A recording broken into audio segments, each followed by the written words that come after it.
इस particular video में हम लोग बात एक कॉन्ट्रैक्ट को देखेंगे। ये बेसिकली एक टेंडर है जो फ्लोट किया गया है for the procurement of computers. तो हम देखेंगे भी, साथ में पढ़ेंगे भी कि कैसे हम लोग टेंडर फ्लोट जब टेंडर फ्लोट होता है तो हमसे क्या एक्सपेक्टेशन रखी जाती हैं और किस तरीके से हम लोग उस टेंडर में रिजेक्ट नहीं हो सकते हैं और उनकी क्या क्या क्राइटेरियाज हैं, क्या क्या वो आपसे एक्सपेक्टेशन रखते हैं। तो सबसे पहले तो यही हमें देखना, ये बिड आईडी है जो आपको सेव करके रख लेनी है। ये आपका डेट है जिस दिन ये टेंडर प्रोबेबली फ्लोट हुआ था। उसके बाद से ये है इसकी एंड डेट। तो ये टेंडर मेरे ख्याल से जब तक वीडियो अपलोड होगी ये ख़त्म हो चुका होगा, but I am quite sure कि आप लोग फ्यूचर में इसका रेफरेंस लेके जब मैं बता दूंगा कि कैसे हम लोग टेंडर को पढ़ते हैं, आप फ्यूचर में जब कोई टेंडर डालेंगे कंप्यूटर रिलेटेड तो आप इजीली समझ पाएंगे कि क्या मिस्टेक्स होती हैं और क्या क्या हमें सबमिट करना है। तो बिड ऑफर वैलिडिटी जो है आपके यहाँ पे 90 दिन है। बिड ऑफर वैलिडिटी का मतलब होता है कि जो भी आपने ऑफ मान ली 100 रुपये आपने डाल दिए हैं, तो 100 रुपये पूरे लाइफ टाइम के लिए नहीं है। ये आपने केवल 90 दिन के लिए, फॉर 90 डेज आपने ये 100 रुपये का ऑफर दिया है। 90 दिन के बाद आपके हाथ में ऑप्शन होगा कि आप 100 रुपये में ही देना चाहेंगे या फिर आप टेंडर से हटना चाहेंगे। होता अक्सर ये है कि जब ज़्यादा टाइम हो जाता है, मान लीजिए 1.5 साल हो गया, साल भर हो गया टेंडर को ख़त्म होने में, फिनिश होने में, तो हो सकता है जो 100 रुपये का लैपटॉप आता हो या जो कंप्यूटर आता हो वो 115 का आ रहा हो, या जो आपका प्रॉफिट मार्जिन है वो ख़त्म हो गया हो उस पर्टिकुलर आइटम से, तो आप वहाँ पे बैकआउट नहीं है, आपको बैकफुट पे आने का एक मौका दिया जाता है कि आपको अगर टेंडर से निकलना है तो आप निकल सकते हैं। तो इसमें दूसरी चीज़ तो देखने के लिए कहाँ का, ये बिहार का है। ये एजुकेशन डिपार्टमेंट बिहार का, ऑर्गेनाइजेशन का नाम इसमें नहीं दिया है। ये यूनिवर्सिटी का नाम दिया है, मांझी भागलपुर यूनिवर्सिटी, भोपाल की है। भोपाल कह रहा हूँ, बिहार की है। और यहाँ टोटल 16 क्वांटिटी ऑफ कंप्यूटर्स खरीदने हैं। इन्होंने जो कैटेगरी जो इन्होंने सेलेक्ट की है वो है हाई एंड डेस्कटॉप कंप्यूटर्स, जिनमें डिफरेंट टाइप ऑफ कैटेगरीज होती हैं, Q1 Q2 Q3 Q4 ऐसे करके होती हैं। सबका अलग अलग मतलब होता है। किसी में कैटलॉग होता है, किसी में कस्टम टाइप का सिस्टम होता है। तो ये मैं बाद में पढ़ा सकता हूँ या फिर आप खुद भी रिसर्च कर सकते हैं। अब आता है कि आपका प्रूवननेस क्राइटेरिया क्या है। Minimum average turnover of the bidder for 3 years. 3 साल तक मिनिमम 5 लाख रुपए का आपको टर्नओवर दिखाना है, जो कि बहुत बड़ी बात नहीं है, लोग दिखा देते हैं आराम से। OEM average turnover for last 3 years is 8 lakh. ये भी बड़ी बात है। 8 लाख का बेसिकली खरीद बेच जो भी आपका होना हुआ रहना चाहिए आपके बिजनेस में। और 3 साल का आपका पास्ट एक्सपीरियंस होना चाहिए। अब ये यहाँ ध्यान दीजिएगा, सेम और सिमिलर सर्विसेज। इसका मतलब ये है कि जरूरी नहीं है कि जो टेंडर जो कंप्यूटर ये प्रोक्योर करना चाह रहे हैं आपने उसी कंप्यूटर में 3 साल का एक्सपीरियंस है, ऐसा नहीं सिस्टम है कि अगर सिमिलर टाइप ऑफ कंप्यूटर भी आपके हैं, कि मान लीजिए आप HP में डील कर रहे हैं, आप डेल में भी डील कर रहे हैं, पहले आप लैपटॉप में डील करते थे, कंप्यूटर में डील नहीं करते थे, अब आप कंप्यूटर बेच रहे हैं, तो ऐसा नहीं है कि आप एलिजिबल नहीं है क्योंकि आपके लैपटॉप बेचते थे आप। यहाँ सिमिलर वर्ड यूज हो गया है, तो इसका मतलब कि अ, एक लैपटॉप और कंप्यूटर जो है सिमिलर आइटम है, तो आप यहाँ पे भी एलिजिबल हो जाओगे। MSc एग्जामेशन जो यहाँ पे है इसमें नो कर दिया गया है, स्टार्टअप का एग्जामेशन में इसमें भी नो कर दिया गया है। तो अगर आप MSc हैं, आप स्टार्टअप में, तो आपको किसी तरीके का एग्जामेशन नहीं मिलने वाला है इसमें। डॉक्यूमेंट क्या रिक्वायर्ड है, इसमें इन्होंने एक्सपीरियंस दे रखा है, एक्सपीरियंस क्राइटेरिया दे रखा है 3 साल वाला। पास्ट परफॉर्मेंस दे रखा है, पास्ट परफॉर्मेंस अभी देखेंगे क्या इन्होंने मांगा है। इन्होंने बिडर्स का टर्नओवर मांग रखा है। आपने आपके पास जो भी टर्नओवर का आपका जीएसटी हो वगैरह हो वो आप डाल सकते हैं। सर्टिफिकेट मांग रखा है इन्होंने। जो भी इन्होंने टीसी में तो शायद इन्होंने कुछ मांगा नहीं है, बट लोग टिक कर देते हैं, ऑप्शन रहता है। ओईएम ऑथराइजेशन आपके पास है तो वो, और ओईएम का टर्नओवर। ठीक है, चलिए। तो ये मैं बताता जाऊंगा कि कौन कौन सा आपको डॉक्यूमेंट अपलोड करना है, ये मैं आगे बताता जाऊंगा आपको। बेसिकली आगे आते हैं पहले।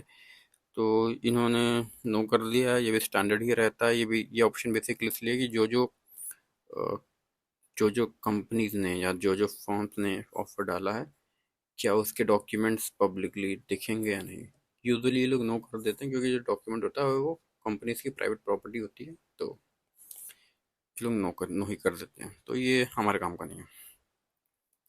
फिर आता है हमारा पास्ट परफॉर्मेंस। ये चीज देखिए, ये चीज जो है डॉक्यूमेंट में मांगी जाती है, जो कि 40%। इसका मतलब क्या हुआ? हमें 16 क्वांटिटी चाहिए थी। 16 क्वांटिटी का ये कह रहा है कि हमें आपके पास 40% जो है आपने सप्लाई कर रखा हो। 40% का मतलब हो गया आपका करीब करीब यहाँ पे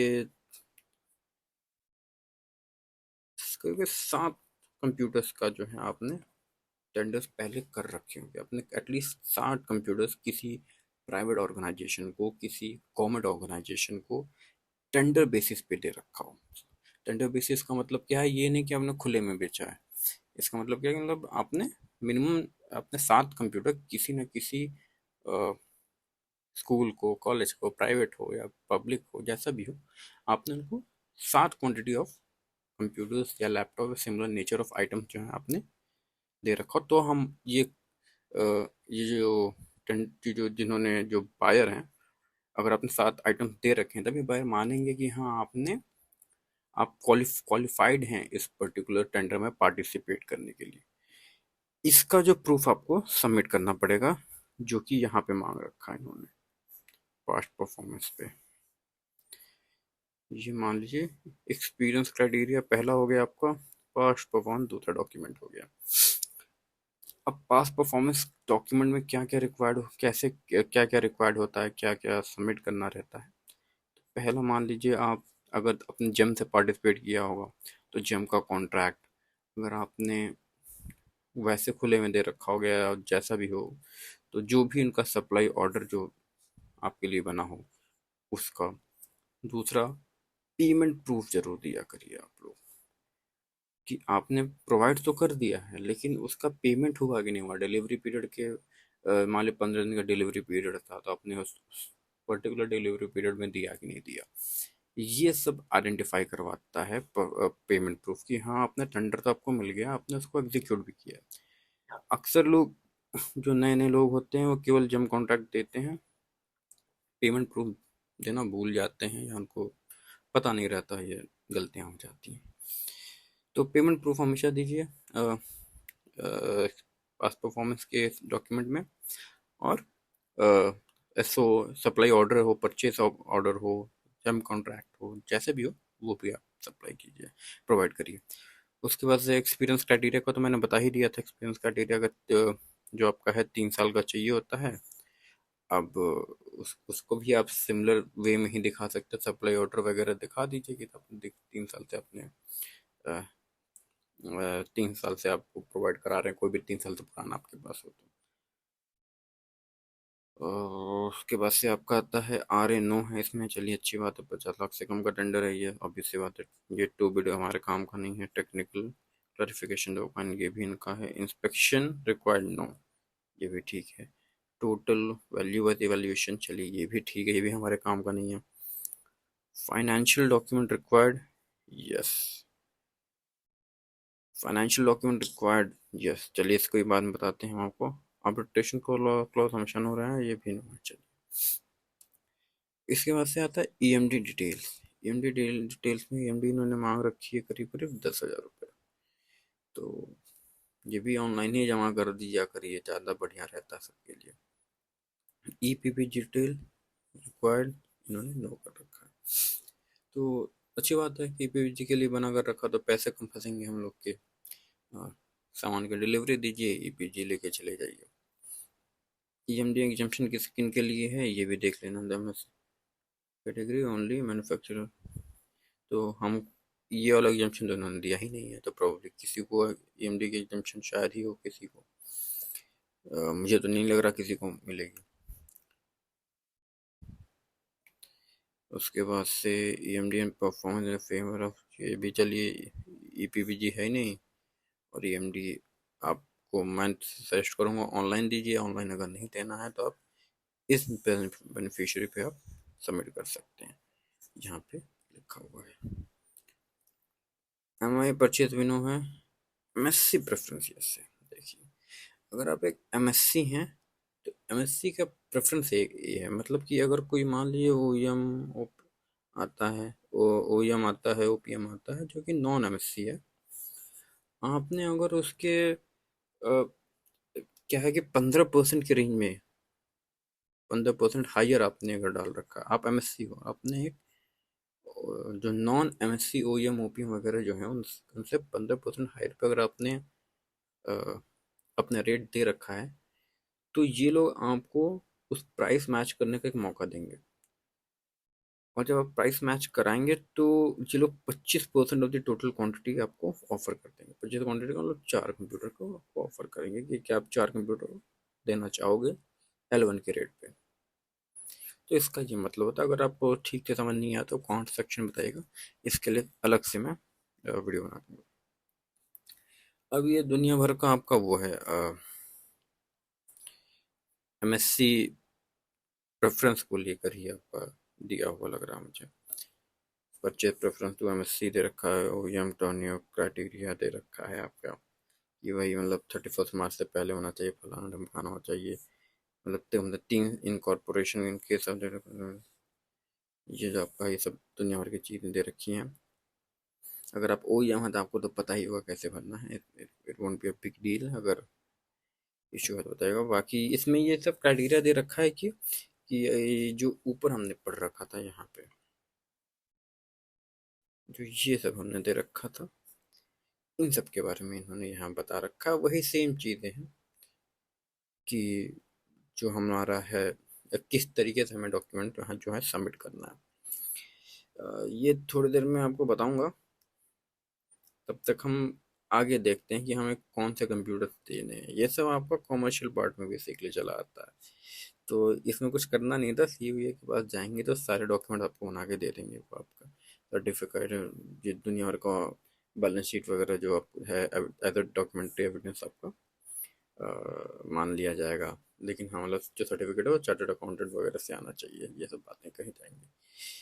और 3 साल से अगर आपका इनकॉर्पोरेशन कम है तो उसके लिए आपको क्या करना है, ये सारी बातें हैं आपकी। एक्सपीरियंस क्राइटेरिया, सेम चीज़ एक्सपीरियंस क्राइटेरिया की बात करी जाएगी आपसे कि एक्सपीरियंस क्राइटेरिया में कब से लेना है, किस डेट से लेना है, यही सारी बातें यहाँ पे की जाएंगी।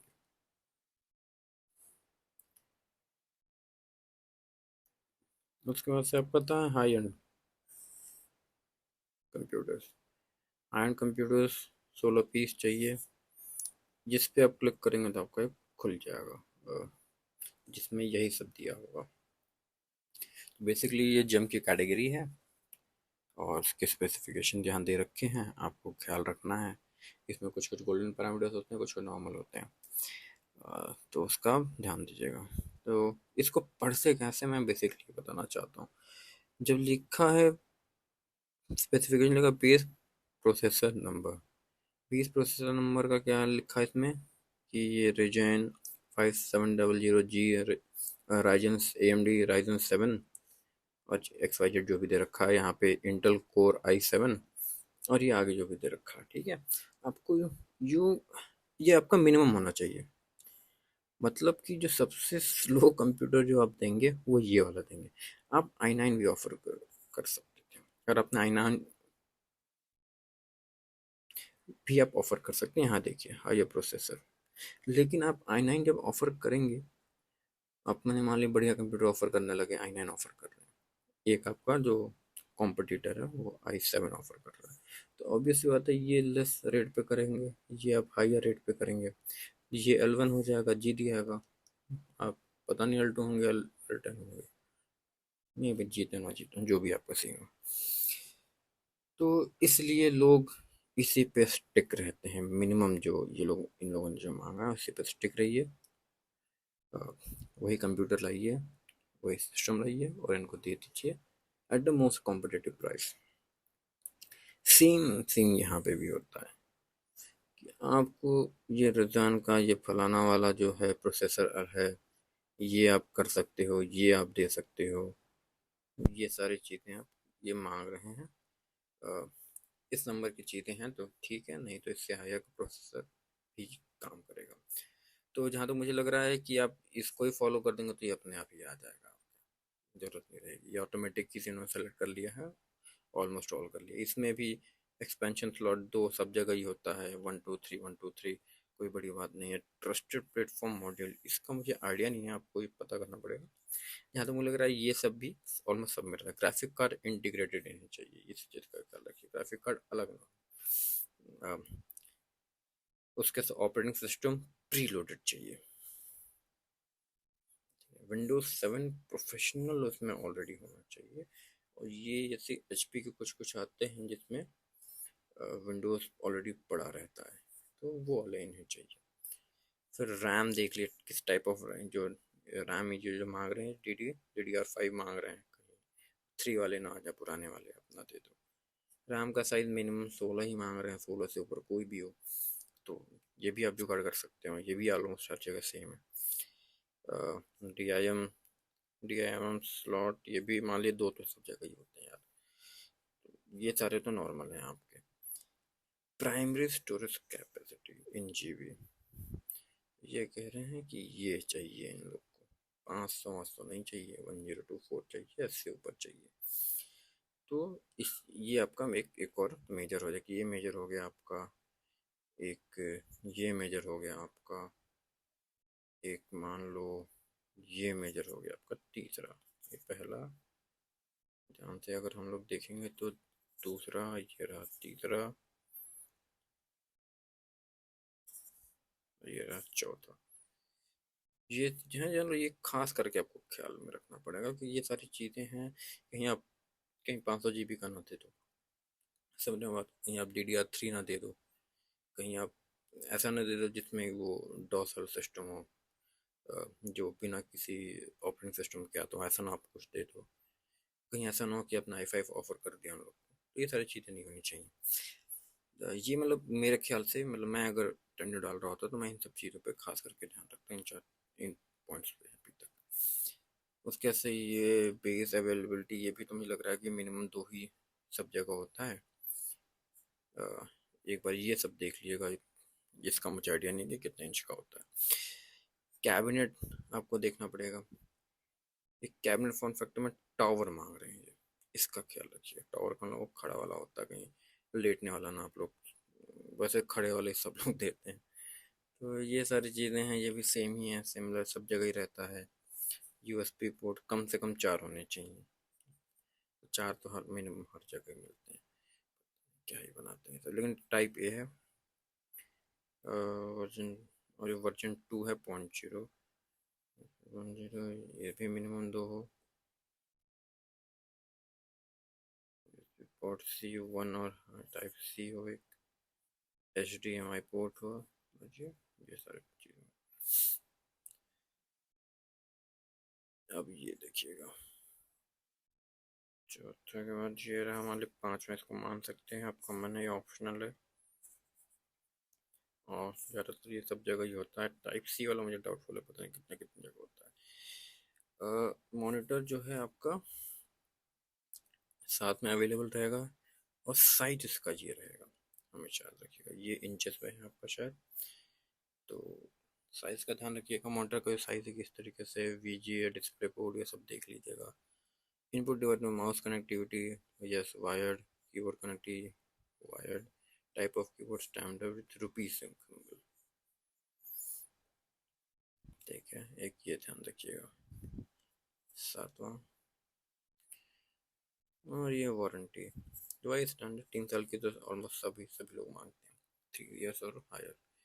तो ये 8 पॉइंट जो है टेक्निकल में क्वालिफाई करने के लिए सबसे ज़रूरी है कि आप जब अगर आप टेंडर जीत जाते हो किसी के भी, और आप सामान लेके अपना आइटम लेके पहुंचते हो उनके पास, तो कहीं वो रिजेक्ट ना हो जाए, ये रिजेक्शन का कारण ना बन जाए आपका।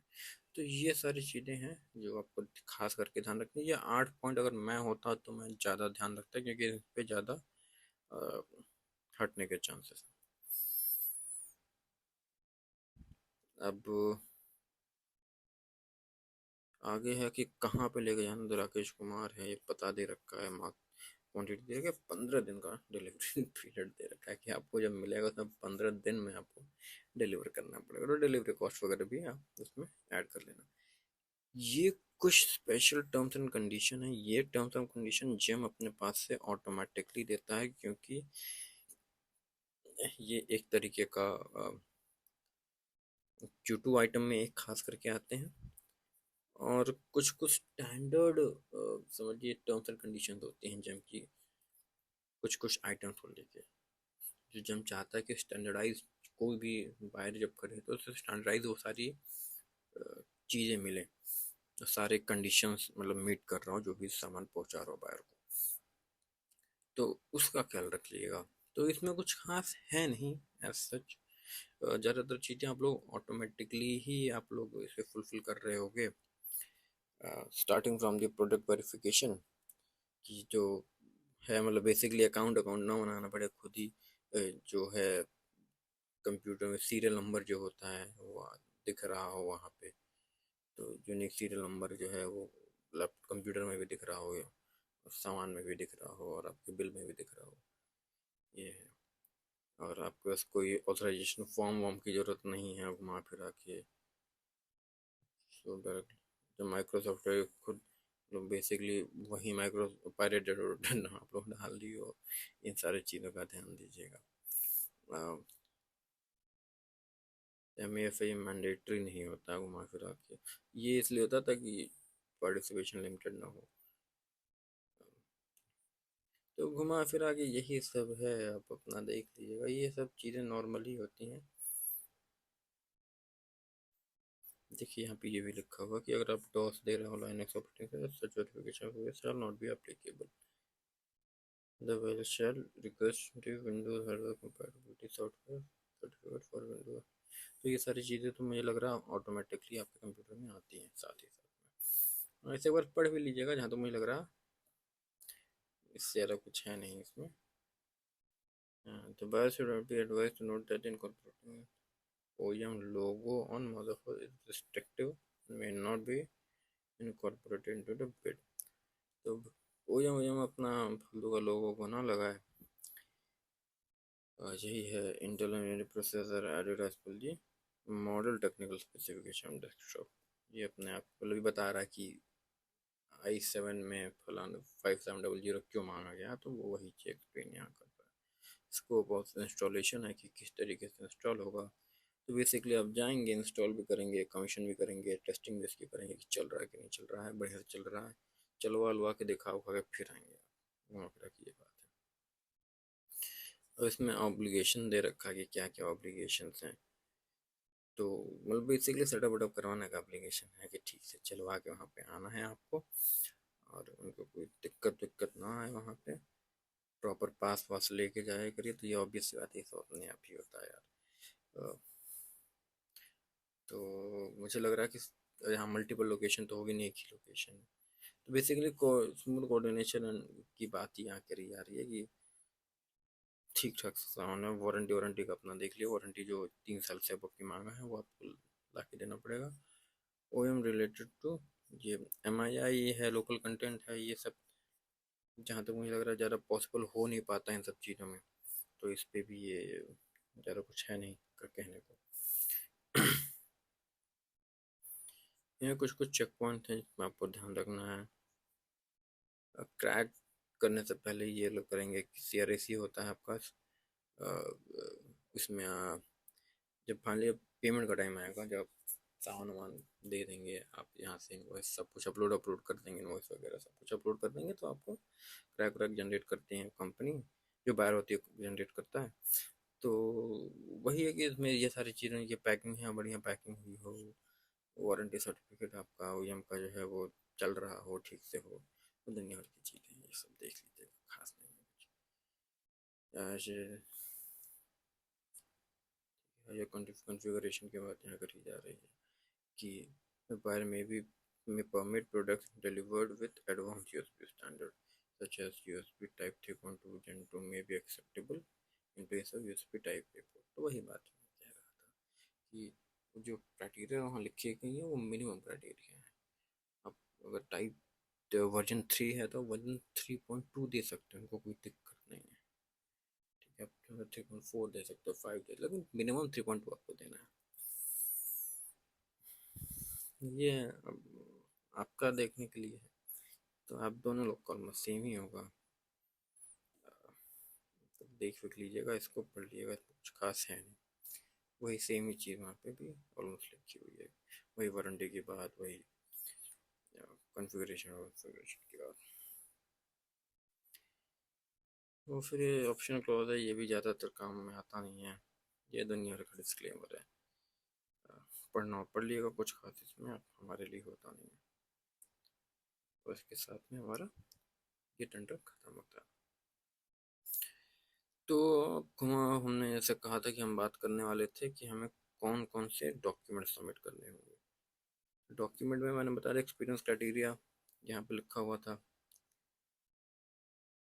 एक्सपीरियंस क्राइटेरिया के नाम पे ये अलग का जो टर्म है ये आपका लिखा हुआ कि in respect of filter applied for the experience criteria the bidder और इस OEM should have regularly manufactured. ये दुनिया भर की बात है कि रेगुलरली दिया हो आपने, और पिछले 3 साल या 5 साल के फाइनेंशियल ईयर में दिया हुआ हो, before the opening of bid, ये सब करके सारी चीज़ें लिखे। 3 साल का अच्छा एक्सपीरियंस करेगा, 3 साल का सबका एक्सपीरियंस होना चाहिए, 3 साल से आपका ओईएम जो है बना रहा हो। तो वहाँ लिया आप एचपी का दोगे, आप डेल का दोगे तो अगर आपको ऑथराइजेशन मिल गया है ओईएम से, तो वैसे भी 3 साल पुराना, तो इसमें खास कोई डिफरेंस आता नहीं है, ज़्यादातर आप अपलोड कर ही दोगे इस चीज़ को। तो एक्सपीरियंस क्राइटेरिया आपका वहाँ से फुलफिल हो जाता है। पास परफॉर्मेंस का मैंने बता दिया कि आपका जब कॉन्ट्रैक्ट होगा ऐसा होगा, पेमेंट प्रूफ होंगी कुछ कुछ नहीं। अगर मान लीजिए अभी आप नए नए इसमें हो तो आप ये सब जनरेट भी कर सकते हो। आप धीरे धीरे आप जाइए, आप किसी स्कूल में जाइए, प्राइवेट स्कूल में जाइए, वहाँ पे आप अपना सिस्टम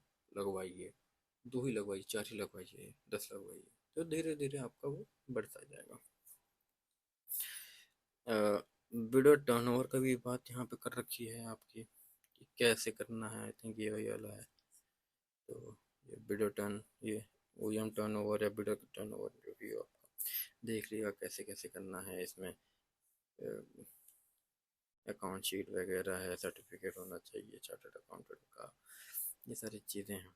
लेस देन 3 ईयर है तो फिर क्या करना है, तो ये सारी चीज़ें आप देख लीजिएगा। जहाँ तो मुझे लग रहा है कि ये भी आपका हो गया सर्टिफिकेट रिक्वेस्टेड इन एटीसी, ये आपका तीसरा भी हो गया आपका।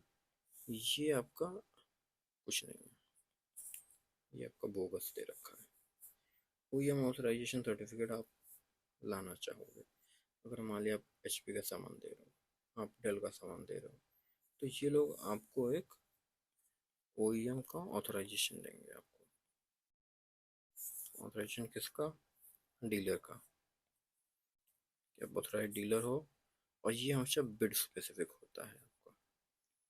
बिड स्पेसिफिक मतलब कि ये बिड नंबर है, इस पे ये होगा, ये XYZ बिल नंबर जो 57000950 बिड के अगेंस्ट हम XYZ form form XYZ form को डेल कंपनी, ऐसे होगा कि XYZ फॉर्म में मान लीजिए आप जो भी फॉर्म का नाम हो, मैं जिस फॉर्म को डेल कंपनी इस बिड के अगेंस्ट इस बिड के अगेंस्ट पार्टिसिपेट करने के लिए ऑथराइज करती है, ऐसे करके लिखा रहेगा। तो ये आपका विद ऑथराइजेशन सर्टिफिकेट होता है। अगर आपको इसमें इशू है तो बताइएगा, मैं अपना अपलोड कर दूँगा वो भी। ओईएम एनुअल टर्नओवर का बता ही रखा है नीचे आपको, ये भी आपका बोगस है। तो अभी तक बस यही है कि इसी तरीके से आपका जो है टेंडर पड़ता है खास करके कंप्यूटर्स का। ये टेक्निकल पैरामीटर्स हैं, इसका ख्याल रखिएगा आप। प्रोसेसर का ख्याल रखिएगा अपना। मदरबोर्ड तो ऑलमोस्ट सबका सेम होता है, ठीक है। ये इसका एक देखा, पता नहीं क्या है, मुझे आइडिया नहीं है इस चीज़ का। ग्राफिक कार्ड इंटीग्रेटेड हो, ज़्यादातर लोग इंटीग्रेटेड ही देंगे। ऐसा अलग से तो लगा कि नहीं ना आप लोग देते होंगे, बाजार से बना के तो आप लोग देंगे नहीं, असेंबल तो आप लोग करेंगे नहीं।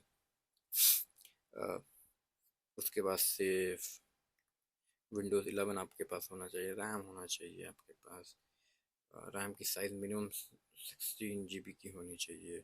DRAM स्लॉट मिनिमम 2 होने, ये सब चीज़ तो प्राइमरी है, मतलब हर जगह की आती हैं, बेसिक है, बेयर मिनिमम। तो इन सब चीज़ों का ख्याल रखिएगा। ये यही तो 8-10 जो हैं, ये खास करके मुझे जो लगता है इंपॉर्टेंट है। आपको भी अगर कुछ मैंने मिस कर दिया तो उस पर आप ध्यान दीजिएगा। बाकी स्पेशल टर्म्स एंड कंडीशन पे देख लिएगा। मुझे लग रहा है ये तो वैसे भी आपको करना पड़ ही जाएगा, फॉलो करना ही पड़ जाता है। अपने आप ही आप लोग करेंगे, मतलब सामान देंगे तो उसकी चेकिंग तो कराओगे ही आप लोग। 15 दिन में। बाकी इसकी डिलीवरी पीरियड देख लीजिएगा। डिलीवरी पीरियड जो है ये काफ़ी कम मुझे लगता है। 15 दिन में तो, या मान लो कोई दिल्ली उल्ली से दे रहा हो तो 7-8 दिन तो आने में लग जाएंगे उसको मिनिमम, टेंडर मिलने में और उसको अरेंज करने में, गाड़ी में चढ़वाने में। तो उसको कम से कम 30 दिन इन्हें करना चाहिए था, पता नहीं क्यों, बट ठीक है, चलिए अपनी मर्जी है। तो ये सारी चीज़ें हैं। और अगर आपको कोई डाउट है तो नीचे आप कमेंट सेक्शन में लिख सकते हैं। उसके अलावा मैं अपने कमेंट सेक्शन में ही या फिर बायो, या फिर जो वीडियो की जो बायो है, उसमें मैंने कैलेंडरली का लिंक दे रखा है। उसमें आप मुझे एक फ्री कॉल शेड्यूल कर सकते हो।